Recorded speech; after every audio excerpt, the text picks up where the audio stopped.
right, we're back for round 2 of the Writer's Block Live today. We've doubled up today. You've been busy. We've been busy today. So welcome back in, like 8 hours later. Tonight we're back with Trussville City Councilwoman Lisa Bright. Lisa, thank you for taking the time and coming and doing this again. You've always said yes when I've asked things. So thank you. I have tried to do that, answer your emails best I can over the past 5 years. You have, and I appreciate it. So before we get going, I'm going to do this ad read right here at the beginning tonight. So I want to thank Lisa McClellan of 360 Lending for sponsoring the show. She's been in Trussville more than 20 years, opened 360 Lending in 2022. Navigating paths to homeownership, visit my360lending.com. And also Mark Turner, attorney at law. Visit markturnerlawfirm.com or call 205-568-7003. And throughout the night, as you're watching this, you will see that information running on the bottom of the screen.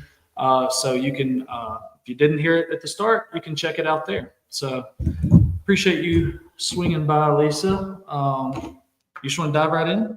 Absolutely. Go for it. How have things been since August 26th for you? Well, I think I've gotten some more rest. I hope I look rested. That's what Kimberly said this morning, relaxation. I mean, 9 to 10 months of running a mayoral campaign will wear you out.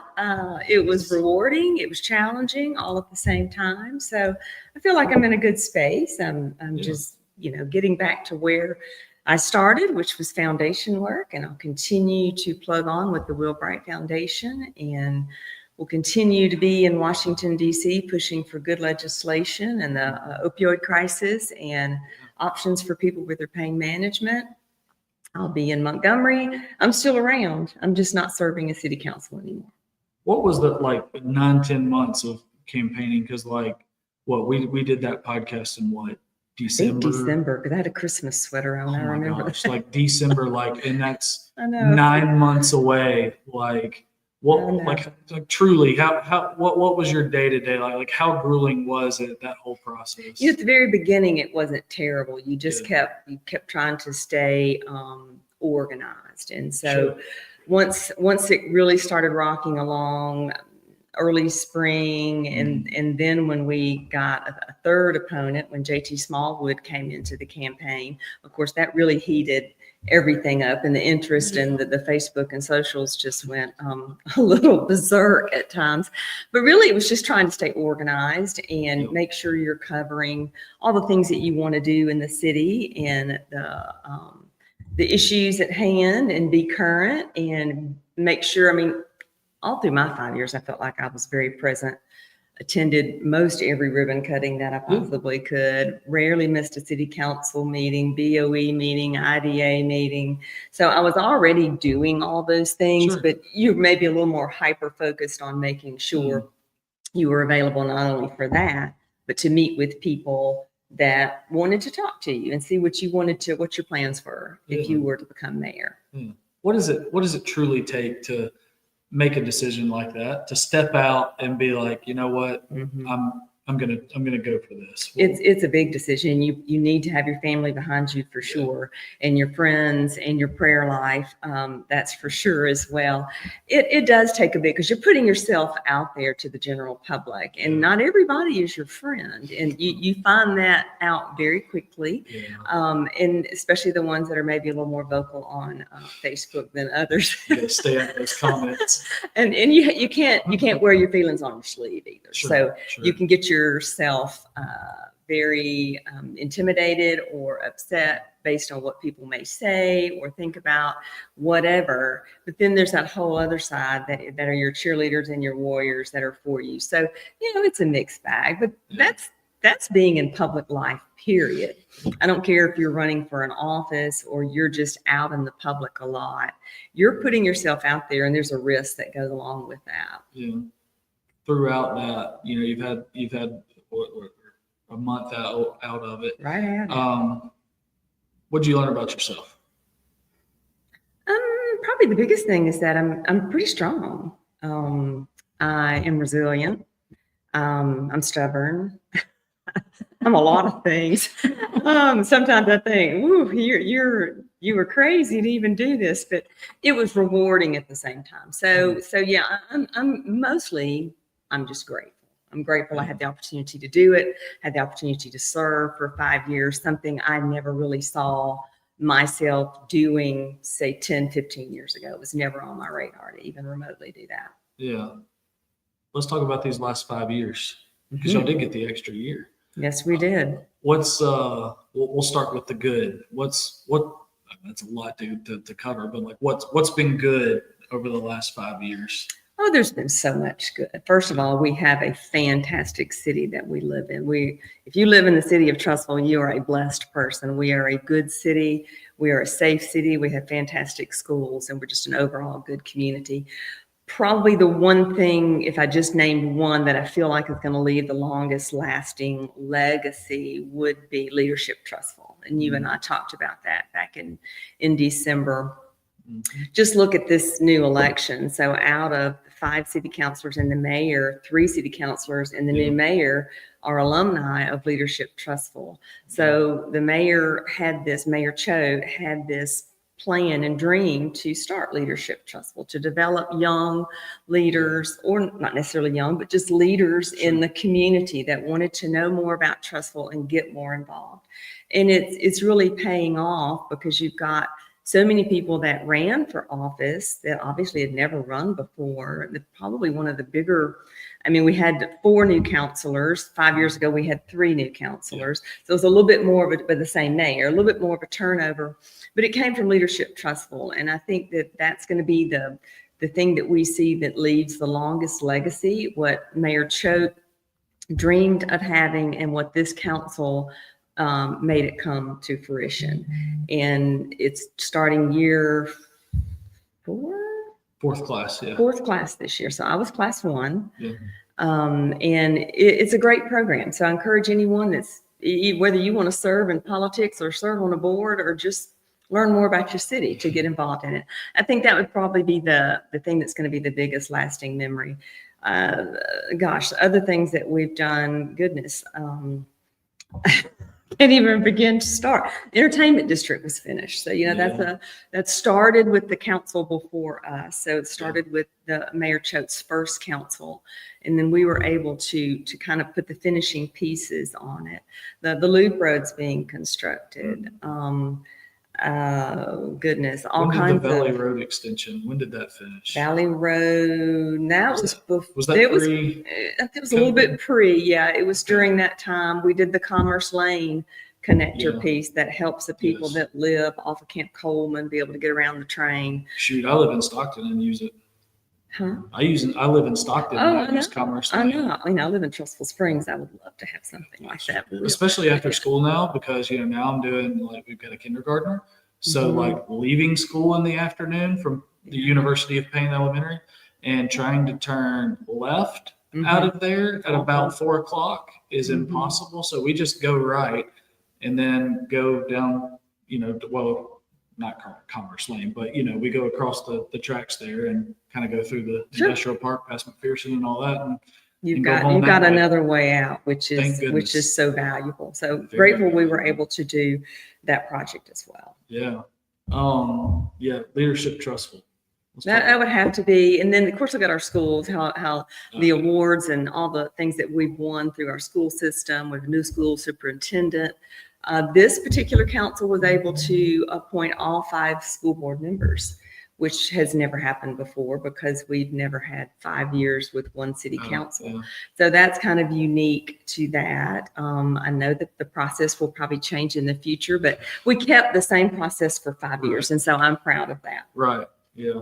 On Leadership Trussville, I just wanted to say, I think something that I've seen as a benefit, not having gone through it, but you need to. But seeing people who have gone through it and being able to, do the history stuff mostly with folks and stuff, is the comments they make about I didn't know we had that here. I didn't know this worked like Oh, that. I It's know. like they get that behind the curtain, and there's way more behind the curtain than they ever thought. A tons. I've lived here for 36 years. Yeah. And there, when I went through it, that my two favorite, they're all great days, but there's 8 days and then a graduation. But my favorite was public safety and Yeah. then the schools, because even though my kids went through Trussville schools, Trussville, Jefferson County then, Mhm. just getting to be a part of all the schools and the background on them and all the programming that we do, the STEM studies that we have in our school system. I mean, it's just phenomenal. So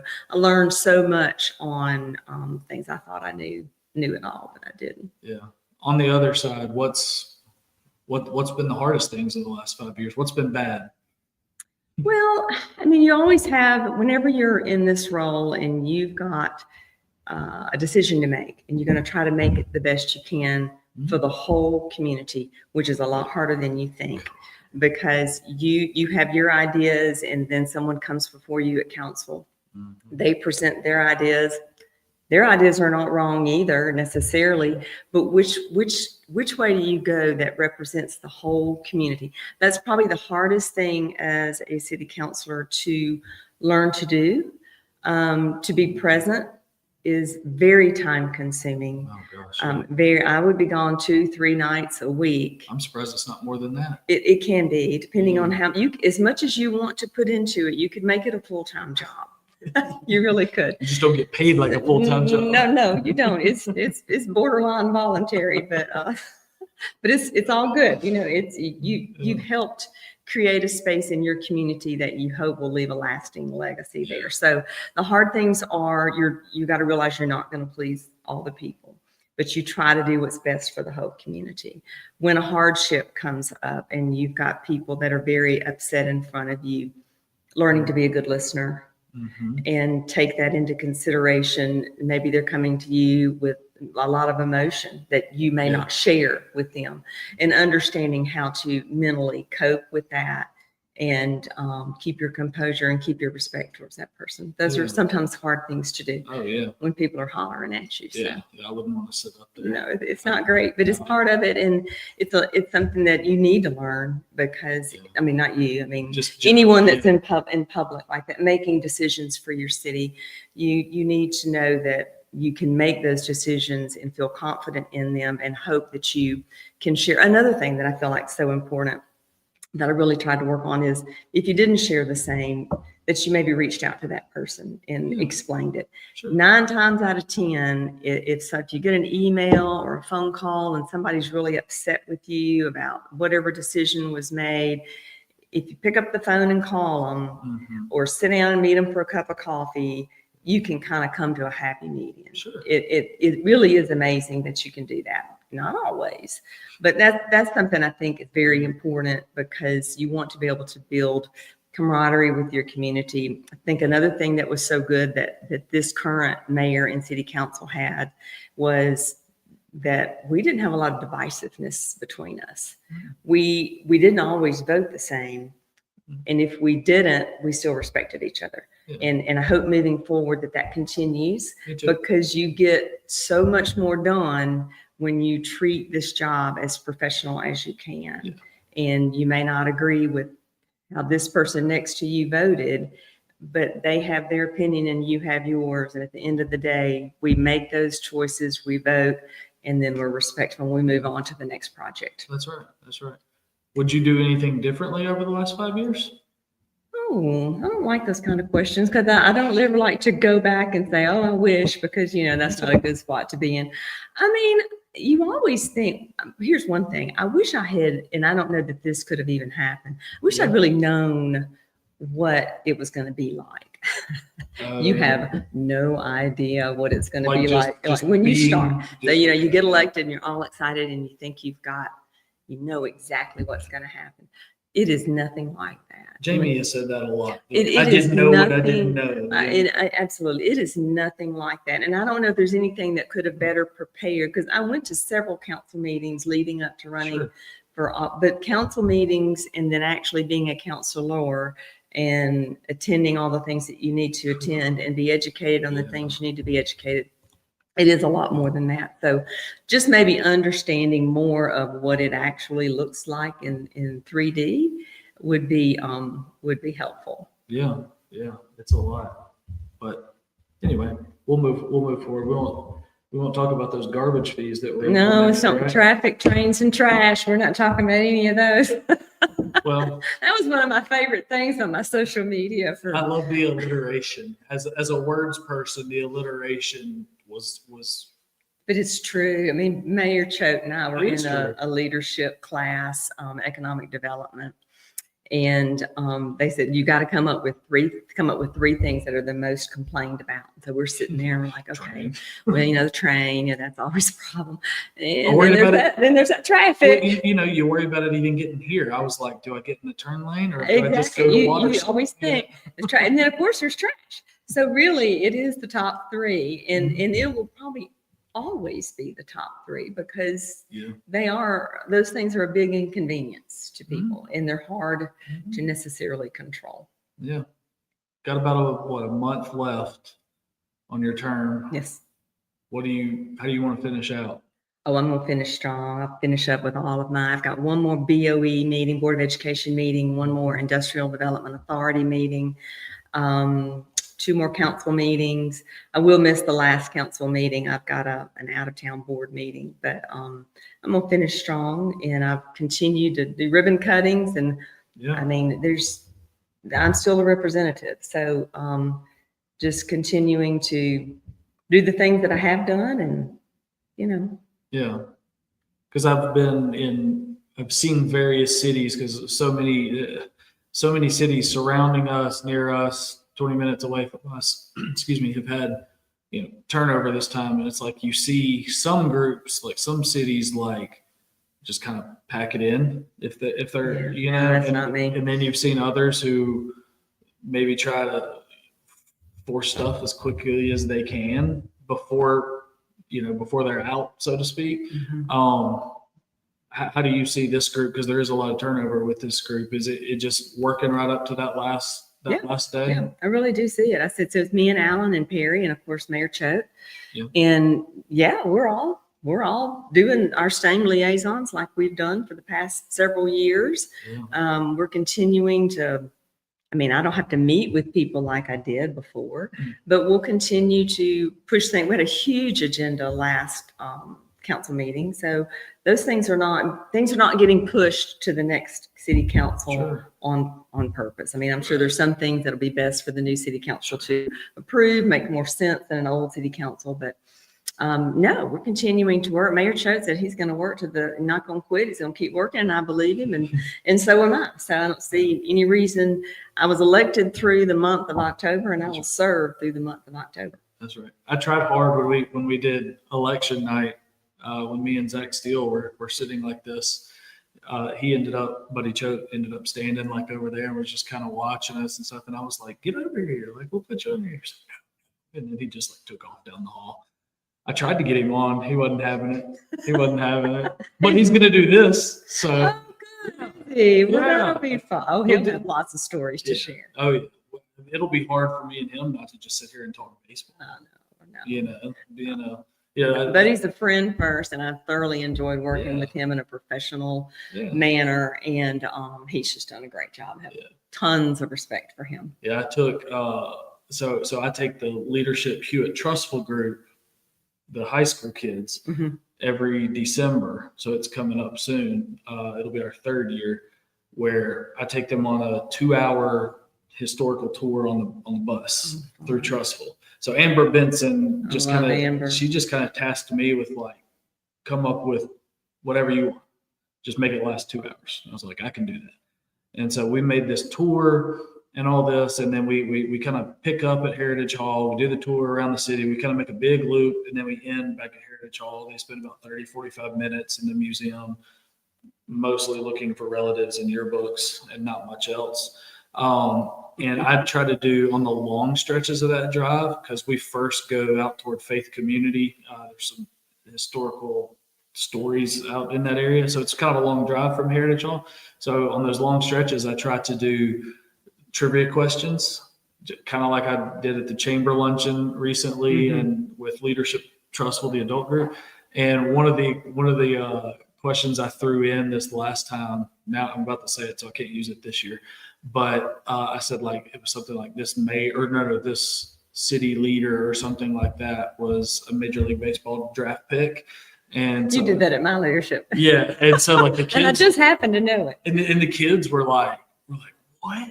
Like our mayor was selected in the Major League Baseball. I was like, yeah. So Yeah. we've got some pretty cool stuff to learn here. Absolutely. You know? So, Absolutely. it was hilarious.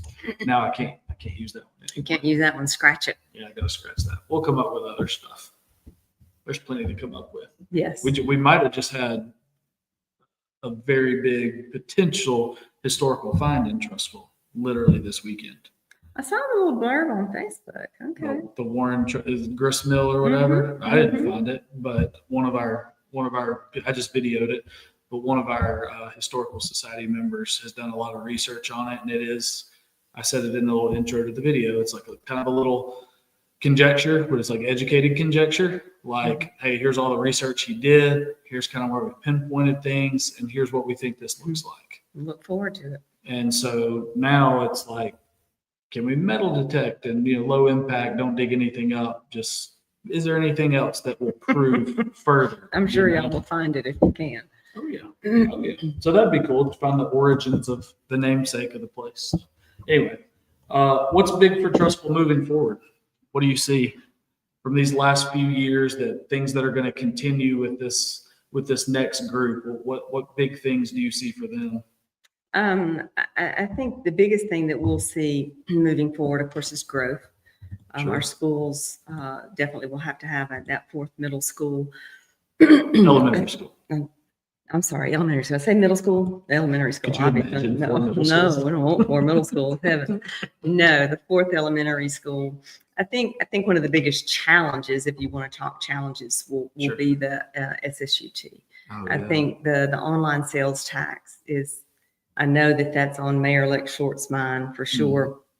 That's got to be either dealt with the legislature, or the city's got to figure out how you can continuously lose that income year after year after year, because online sales is not going away. Let's play both sides of that real quick. What do you think, like, because if it does seem like it'll have to be something that the state legislature will have to probably do something if they want to do something. But let's say they don't, or let's say it's going to be years, because it's probably not going to happen next week. Mhm. What can a city like Trussville, a city like Tuscaloosa, all these cities that are kind of negatively impacted by, is there anything they can do to, in the meantime, to help themselves? Like, is it just a push for shop local? Like, what? Well, I mean, the proactive part is the city of Tuscaloosa filed a lawsuit. Right. City of Mountain Brook and the city of Trussville have joined in that lawsuit as well. So that's the proactive part. Now, being in front of your legislators and trying to understand and push, but you have to understand the rural concept of it. I work in the rural sector with my foundation. They like the setup. Mm-hmm. It helps them. It helps rural Alabama. Yeah. So it's yes, shop local. Are you going to do away with online shopping? No. I try to shop local as much as I can. I will say it's better to online shop than go across town and shop. So you can do some of that. Is it going to make up $4 million? Probably not. So I think the task will be for this next administration is just finding new avenues of revenue, because our reliance on sales tax is quite high. Yeah. And that's dropping. And so either the lawsuit will help take care of it, or the legislators will come in and make changes to it. How much of a change they will make, that's the unknown. Yeah. And will the lawsuit make the change as well? That's unknown too. So it'll be a wait and see, but it could be at least, a lawsuit typically is going to take a couple of years. So you've got a couple of years of flux there where you don't have that. So that's going to be an obstacle, but we've known it this past 2 years. It's really, righted its head. And so that's going to continue. Our schools are going to continue to be fantastic. So people are moving here for our schools. So I look at that as a positive. We've got to build another elementary school, but we'll figure that out. I have no doubt that we will. The high school's already started. I was there yesterday filming something for Huskies Together. I want to talk about that in a while. Yeah. And so seeing that come up from out of the ground and knowing that that project will be complete here soon. So that's encouraging. We sat down and figured out how to make that happen. That's awesome. Yeah. I was talking to somebody at a city that's not too far from here about the SSUT. And it is kind of wild. Like just, you've got cities that are incredibly close by who are on the other side of this, who are absolutely loving this. They benefit from it. Because I was told a number. I can't remember. I think it was probably for this last year or whatever, of how much extra it benefited them. Like, let's just say it this way: Trussville lost $4 million. This particular municipality gained $800 and something thousand. I know. And they're pretty close by. Mm-hmm. And it's like, yeah, who wins out? It's hard, That's and hard. You've got a lot of rural in Alabama, and they like it because it does help them. And I mean, I get it. I get both sides. 8 years ago we were getting zero. You weren't even paying any. Now we've educated everybody that if you go online, it's only 8 cents, 8%. If you buy it local, it's 10.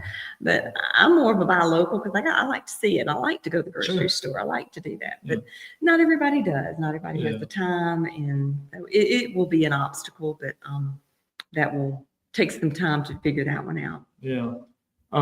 As far as you had a lot to do, obviously, on this council with infrastructure, economic development, that kind of thing. First, do you know what's going across from Payne Elementary where they're clearing out? Because strangely enough, I'm on the IDA, and that's IDA property. We don't have any plans. I saw pipe there. I actually texted with someone from the city yesterday. I said, have they submitted anything? So the answer is no. So it might be one of those deals where they were kind of like clearing the land and then seeing what they could do with it. Yes, obviously, almost but it's a great lot. It's very flat. Yeah. But they've got pipe out there, so not real sure. But I did check on that just yesterday because it'd be like office space or something like that. It'll be something more that goes in line. It has to be with our covenant. So IDA has covenants, and there's only certain businesses that can come in to our park. So it will have to pass IDA, and it's not come before us yet. Okay. So I do not have an answer for that. When does IDA meet again? The what? We're the fourth Thursday. So it'll be whatever that day is. Kimberly got on to me because Kimberly serves on it. I recruited Kimberly on IDA board, and now she will be the liaison for IDA, and she'll do an excellent job. I've been posting these like for the sake of not transparency, but for the sake of just letting people know. I've been trying to post like day of, like, hey, city council meeting tonight. Here's the time. Here's the address. I've been fiddling with graphics because I'm learning that now. And I'm late to the party. Everybody's used Canva forever, but here I am starting to do it now. It's never too late. Never too late. I'm late to everything, but I kind of like it that way. And she was like, I haven't seen you posting my IDA ones. And I'm like, I haven't seen them on the city website. So in the calendars. So thank you for letting me know, because now I can add that. It's typically the last Thursday of the month at 6 p.m. at City Hall Annex. Got it. Yes. Cool. And we've got some good things going on in the park. We've got hopefully some good announcements in the next, I'd love for it to be within the next month, but I don't, things move a little slower than I want them to, but we've got some people interested in some properties, and that's good for Trussville. Okay. Like are we talking, you remember, like, I don't know when it was, a few years ago when I did that story about, and talked to you mostly about it, like the pad ready type deal, like is that along Commerce, like back in there? It was actually for if we demolished the Gold Kist. Right. If we demolished Gold Kist and had it was like seven or so pad ready sites for business, because Jefferson County, anyone that's recruiting heavily in the light industry, they prefer to have something pad ready. It's easier to sell. You can see the dynamic of the lot. You don't have the cost of putting all of that, doing all of that. So it's very helpful to do that on the forefront, so businesses can come in and see it and go, oh, this is exactly where I want to be. And that's something me and Kimberly talked about today too, was those kind of things like you just said are super helpful. But like, I kind of asked her, I was like, does it also make it easier to recruit? Yes. But to me, if I was a business, I'm not a business person, you know that, but if I was, it would make me feel a little more wanted in that city, that it's like the city on its own is already being like, hey, we've done this, we've done this, we've done this. It's all part of recruiting. Yeah. To be able to get, I mean, Trussville's a great place. Sure. And we don't have a lot of extra property that's buildable. Yeah. Our terrain, our topography is pretty steep. It's tough. Yeah. So to be able to come in and have some pad ready sites that businesses, it's just being very proactive, and it's having the recruiting mindset that we're going to need to have, especially if we've got to start pulling some revenues from different sources, or more sources, I should say. So I think that is very beneficial whenever you do any kind of economic development studies, workshops, trainings. That's high on the list: infrastructure and pad ready. Yeah, absolutely. Those of you who are watching this live, if you have a question, submit it. I'll see it. We can ask it if it's appropriate. Make it nice. We won't look at it. We had some of that on election night, where it was like, nope, not going to read that. Not going to show it on the screen. But if y'all do have a question, I will see it. So just type it in on Facebook, YouTube, Twitter, wherever you're at. The grant or the side tracks. Yes.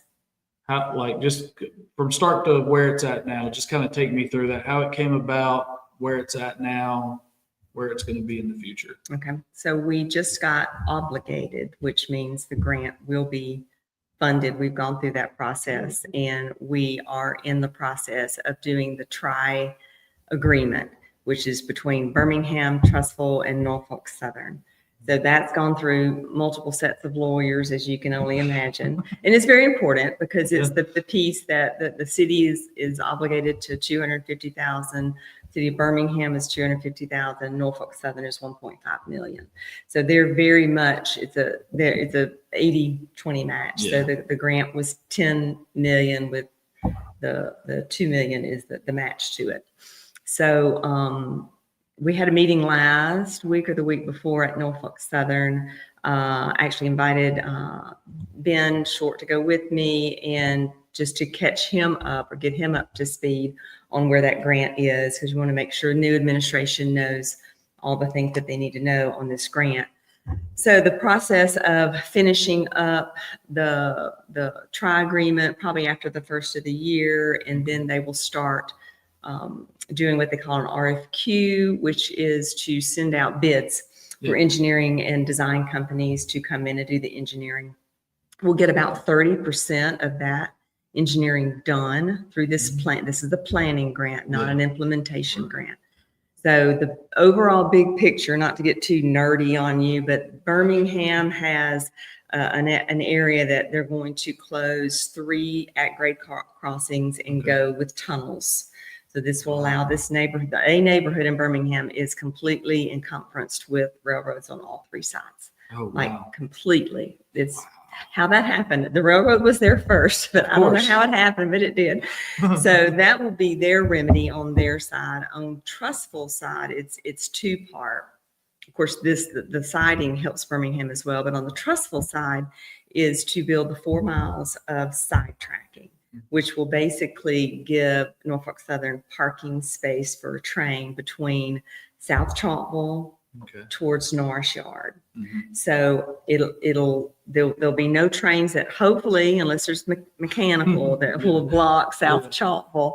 And then where there's Mary Taylor Road down by Velma's, there will be a bridge design. So that intersection right there, if you travel that way much, going up towards Magnolia, it's a terrible intersection. There's some industry there. That the bottom part is actually Birmingham. A lot of that is Birmingham property. Some is Jefferson County, some is Trussville.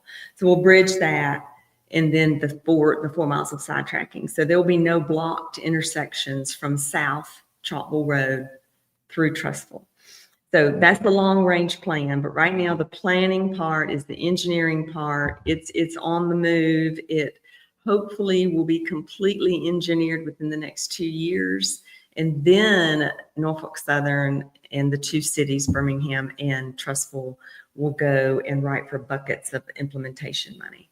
So I'm hoping, and I've pitched, that they do the 4 miles of sidetracking first, but because it benefits both cities. Yeah. That benefits Birmingham as well, even though it's north of Birmingham. It keeps trains from coming on into Birmingham or leaving Norris Yard and getting, it just helps the flow of traffic. So it's going really well. That's the unofficial liaison is the train. And I reminded Ben of that. I said, you've got another liaison you might want to think about. The train committee. the train, because it's not going anywhere. But I've taken a lot of time in building relationships over the past 5 years with our representatives with Norfolk Southern and our first responders, because if a train is blocked in Trussville, our schools, it affects everybody, as we very well know.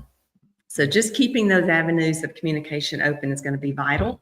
The grant will continue, and then hopefully we'll be able to start writing the implementation and be able to see some of that come in and be a reality. Wow. But it was a fantastic opportunity that I was already in DC for something else, and this grant opportunity became available. So I reached out to the Norfolk Southern representative that I work with here locally, and I said, can we go? I've got an afternoon. Can we go and let's start pitching it? So we went to Sewell and Palmer and Tuberville. It wasn't British, it was Shelby at that point in time, and hit those offices to plug this grant. And I think that it definitely helped to get this grant moved along, and we were officially awarded the funds. So that's huge. And just being able to, you got to sell yourself, and you got to, on those kind of projects, you got to do it on a federal level. Yeah. Will I be able to go over that bridge before I'm 50? Maybe. How old are you? 21. 21. Yeah, you got it. The question is, will I be able to? I don't know. If so, when they do the concrete, I just want to just like maybe go in and do a little LB or something in the concrete. Like that'd be cool. Like within years from now, people will I'm just ask. kidding. No, that's neat.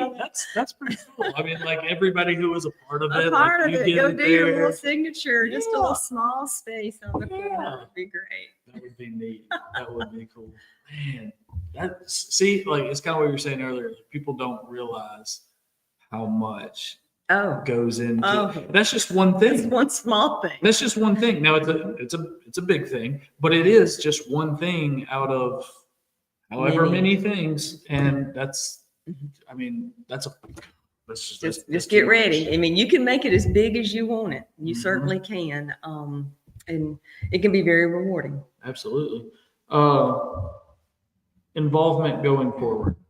What's that going to look like for you with the city? I don't know. I mean, I'll always be involved in the community. Sure. I always have been. When we moved here in 1989, goodness, everything from PTO to I was Miss Silver Husky for a few years. What is that? Silver Husky seats in the stadium. Yeah. Don't dare move anybody's seats. I learned that real quick. I took over after Betty Roselle. Anyway, I will always be involved. I want to stay involved in the community. Exactly what that looks like, I'm not sure. I've kind of just given myself a little rest and try to figure out if needed and where needed. But I would like to continue to be involved in what I know with the schools. I'll continue to be involved with Trussville City School Foundation. Mm-hmm. I will continue to be heavily involved with Huskies Together, which is our leadership Trussville project that my group took on to provide social and mental health awareness and actual places to go, resources for students and families that are struggling in certain areas, whether it be addiction or bullying or even possible suicide. All the areas that affect your student in a social or mental health way that maybe needs a little bit more than what a counselor at the school can offer, almost like a helper. So we've created this. We have a website, huskiestogether.org. We have a ton of resources on there. We've done programming on everything from vaping to bullying to cell phone, use, things that you're going to be getting into before long with your child, and things that we didn't have when Will was coming through school. And so when we did this project, we patterned it after Mountain Brook has one called All In Mountain Brook, and Vestavia is Help the Hills. That's theirs. So we sat down with these two groups and just looked at what they do, and but they've been doing it for like 20 plus years. Oh, wow. And just to see the effect, they even tie it some with their leadership programming in their schools. Yeah. But we taught Aaron's Law in the school, which is teaching students to not be afraid to come forward when maybe something at home is not right. Things like that are just going to be an assistance and a help to our schools at large and to our families and communities, but not just within the schools. It's just people that are in the community and maybe they need resources to go to. When we have events, we have them in public places, like we've had it at the YMCA, at the library, and anybody is welcome to come. You don't have to have a child in the school system. Yeah. So we feel like that's gonna be a great thing for us to obviously continue to grow. We just shot a video yesterday with, speaking of Amber Benson, and her leadership Hewitt Trussville group, and Chad Summers and his broadcasting group. And we shot that yesterday with, probably 50 or 60 students. And it's going to show at the Friday night ball game, the Thompson game on the Jumbotron. Adam Trammell has donated his little spot for us to use. Nice. So just excited about being able to continue to work in those. I'm passionate about our schools, and I'm continue to support them in any way that I can, monetarily and physically. But those are definitely two ways that I know that I'll continue working in the community. Yeah. So take me through. So Huskies Together, that was your small group out of Leadership Trussville's project? Yeah. So there were 7 of us, six of us, and we're all still together. They're all still on the board and serving, and we've added two board members that are outside of the Leadership Trussville group. So additional one from the school and someone from the business sector onto the board. So we're a 17 member board. Wow. And we're doing really good things. We're super excited. We're actually looking for an executive director.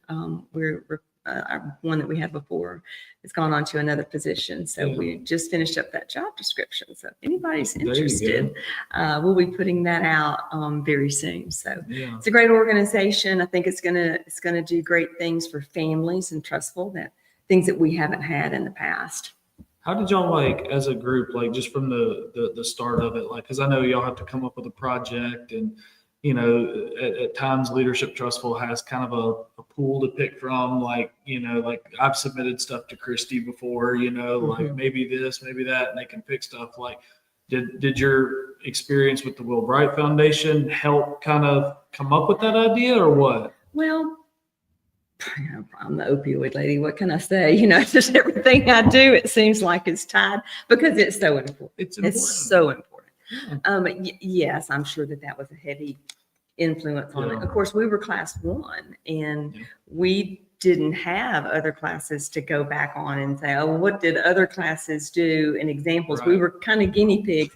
So it has wound up being a pretty big project, but very rewarding. You're going to see a lot of reward come from that years on down the road. So looking forward to that. But it was, we've all pitched a few different ideas, and you listen to everybody's concept, and then you at the end of the day, we had one of our board members actually work for the school and in my group, and it was just kind of a good fit. So that's how it was born, and we hope it will continue for years and years and years. I'm sure it will, especially these days. Now I have time to work on it more, so it's a need. Get ready. Yeah. Well, what about what about on the other side here, the Will Bright Foundation? I've always been curious, and Will was a year older than me. What's been going on with the foundation? What's coming up?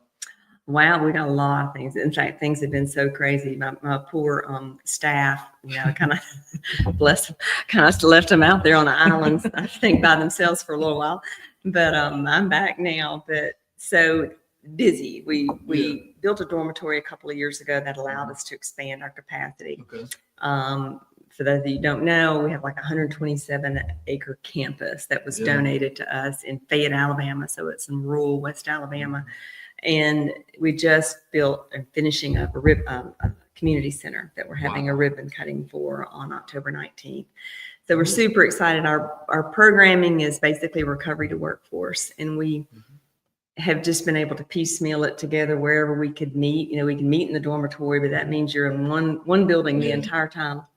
So we took what was a pavilion, turned it into a community center, and that'll allow us to have teaching space, office space, and a workout facility for our guys.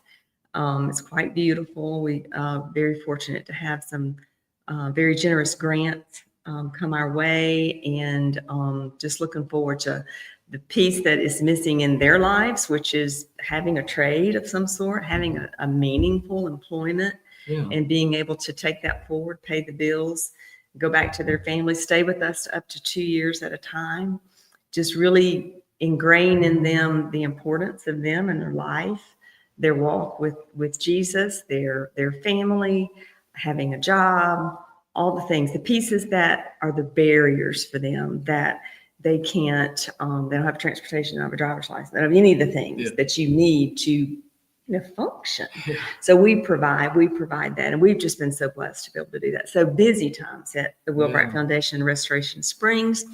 Look us up on Facebook. We do a lot of events. We have volunteer opportunities and just constant, but it's good. It's all for good stuff.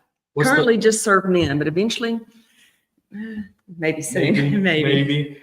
We'll do women. What's the best? Because I know they have like a graduation of sorts, right? Yes. What's been the best postgraduate story you've gotten from one of the guys? So mean. What's the best words that have been said to you or something, just about the foundation? Probably my best story is well, I hate to pick one, but I'm going to pick one because it's so dramatic. Is John. So John came to us from under a bridge. And his aunt lived in Fayette, and she had heard about this new place in Fayette called Restoration Springs. And she said, we need to check into this. So she did. Yeah. John stayed with us for like 16 months, got a job, became a supervisor at his job. Eventually, John left us, got back with his family, remarried his wife, became a husband and a father to his 2 children again. He became a ordained minister. He is now a certified peer support specialist in the University of Alabama that we helped him. Those are segues. That's something we're big on. But the people that work for us is we want you to succeed, especially if you've had a past of recovery or you're in recovery. We want that piece to be so meaningful to you and to be able to get education and certifications behind you. So John did that. He's now working at a mental health clinic. He is an ordained minister. He's married and back with his children, and he'll tell you that Restoration Springs saved his life. That's unbelievable. It didn't, God did, but it was definitely the conduit that allowed that. Yeah, that's unbelievable. But I have many. Man, I'm sure. I follow the page. I see the pictures. Thank you. See some of those stories out there. Yeah. They're good. That's cool. They're good stories. Good stories. We need more good stories. So, anything else you want to talk about? Or you want to wrap this thing up? I'm good to do whatever. I feel like we no comments in the thing. Well, that's good. Apparently, people are quiet. Well, we've been talking for like 10 months. I can't imagine anything else that we haven't already covered. So no comments, then we'll sign off this thing and take about a 2-week break. And I think Perry Cook is next on the list. Yeah. I think that night. I'll just say that here. Perry Cook, outgoing city councilman. How long's Perry been on the council? 2012, something like that. Yeah, the 13 years. 13 years on the city council. And I think as long as nothing changes, I'm pretty sure Coach Monso, the basketball coach at Trussville, is going to find his way through that door same night, and we'll kind of tag team it. We do have a comment. There you go. I'm going to show that on the screen. Mark Turner says to please stay involved. Oh, well, thank you, Mark. I'm going to try my best. There you go. That's on the screen Very now. So, good. if there's nothing else, we will just wrap this thing up. And I will just say one more time, you've seen it on the screen all night, but I want to thank our sponsors for this: 360 Lending, Lisa McClellan, Navigating Paths to Homeownership. Visit my360lending.com. And also Mark Turner, attorney at law. We just saw his comment.